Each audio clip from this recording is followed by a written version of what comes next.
दोस्तों आप लोग कैसे हैं। चलिए आज हम लोग अनेक शब्दों के लिए एक शब्द बनाएंगे। हाँ, हल्का हल्का बहुत सिंपल है नहीं। चलिए तो हम लोग इसको बनाने के शुरू करते हैं। आज मुहावरा अनेक शब्दों के लिए क्या है, एक शब्द है।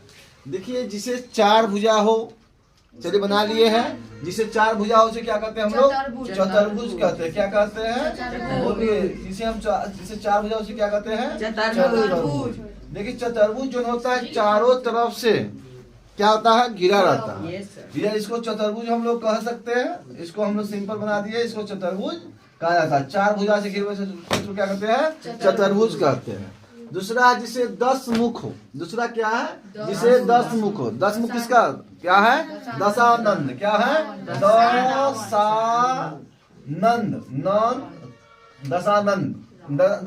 दशानंद मतलब रावण। क्या होगा, रावण था। दशानंद कौन था, रावण था। दशानंद कौन था, रावण था। याद होना चाहिए। जिसका 10 मुख हो उसको क्या कहते हैं, दशानंद कहते हैं। जिसका 10 मुख हो उसको क्या कहेंगे, दशानंद कहेंगे। अगला सवाल देखिए, आगे होने वाला, जो आगे कल क्या होगा नहीं हम जानते ना आप जानते हैं। तो जो आगे होता है उसे क्या कहते हैं, बोलिए। आगे होने वाला क्या कहते हैं उसको, क्या कहते हैं, भावी। भावी का हाँ, भावी कहते हैं। भावी मतलब आगे होने वाला को भावी कहा जाता है। आगे होने वाला उसको क्या कहेंगे, भावी कहेंगे। देखिए जिसका कोई नाथ न हो, जिसका कोई होता है, जिसके माता नहीं है, पिता नहीं है, कोई नहीं रहता, उसको क्या कहेंगे हम लोग, अनाथ कहेंगे। क्या कहेंगे, अनाथ कहेंगे। क्या कहेंगे, मतलब बेचारा इसका कोई नहीं है, इसका कोई नहीं है, उसको हम लोग क्या कहेंगे, अनाथ। कहता जिस स्त्री का पति मर गया हो, पति मर जाता है तो वो लड़की औरत क्या कहलाती है, विधवा कहलाती है। कितना दुख होता होगा उस महिला को। तो वही कहता है जिस स्त्री का, देखिए गौर से देखिए, जिस स्त्री का कौन मर गया है, पति मर गया, उसको क्या कहेंगे हम लोग, विधवा कहेंगे। क्या कहेंगे, विधवा कहेंगे। याद देखिए इसे परीक्षा में आता है। जिस स्त्री का पति मर गया उसको हम कहेंगे, विधवा कहेंगे। इसी में कहेगा कि जिस पति का पत्नी मर गया हो, हाँ पत्नी मर जाती है तो पति को बहुत भी दुख होता है। पत्नी मर जाती है तो पत्नी बहुत दिक्कत होता है। दोनों में आपस में बहुत मेल होता है। पति पत्नी के रिश्ता पवित्र होता है। पति को भगवान माना जाता है, पति परमेश्वर होता है। क्या सही बात है कि नहीं है। यहाँ कहता है जिस पति का पत्नी मर गया उसको क्या कहेंगे हम, क्या कहेंगे, विधुर कहेंगे। आप सही से आप लोग लिख लीजिएगा, विधुर कहेंगे, विधुर। आप देखिए दुख देने वाला गांव में बहुत होता है, तकलीफ नहीं। हाँ पहला अगला है सुख देने वाला। चलिए तो सुख देने वाला तो क्या होता है, सुख देने वाला सुखद कहलाएगा। सुख कौन देता है, सुख कौन देता है, माता पिता सुख देते हैं, देते कि नहीं देते, भगवान सुख देते हैं। तो जो सुख देता है उसे क्या कहेंगे हम लोग, सुखद कहेंगे। क्या कहेंगे, सुखद कहेंगे। क्या अब अगला सवाल है, अगला सवाल है दुख देने वाला। दुख कौन देता है, अपना देता है।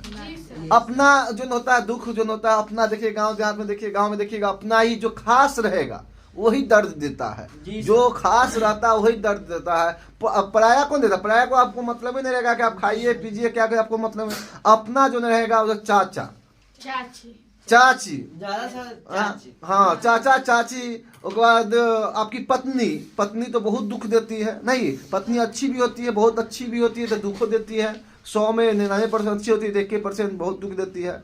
तो जो दुख देता है वो अपना खास रहता है, वही दुख देता है। तो दुख देने वाला क्या कहते हैं, उसको कहेंगे दुखद कहेंगे। क्या कहेंगे, दुखद कहेंगे। दुख देने वाला को हम लोग क्या कहेंगे, दुखद कहेंगे। याद कर लीजिएगा। जिसका उधर लंबा हो, जो हाँ जो लंबा होता नहीं कहता बड़ा हुआ तो क्या हुआ, जैसे पेड़ खजूर, खजूर को देखते हैं कितना लंबा है बेचारा, तार भी उससे भी लंबा है। तार ना तो बड़ा हुआ तो क्या हुआ। तो इसे देखते हैं लंबा होने के बाद भी उसका कोई छाया नहीं होता। छाया काम देता है, उसका कोई छाया काम नहीं। खजूर को देख लीजिएगा, खजूर बहुत लंबा होता है, खजूर से भी तार होता है ना, तार उसके बड़ा, जिसका बड़ा बड़ा तार हो जाएगा और देखिएगा उसका छाया मिलवे नहीं करेगा। तो क्या बड़ा होने से क्या फायदा है कि आपसे कोई सुख नहीं ले रहा है। तो इसका हो जाएगा, क्या हो जाएगा,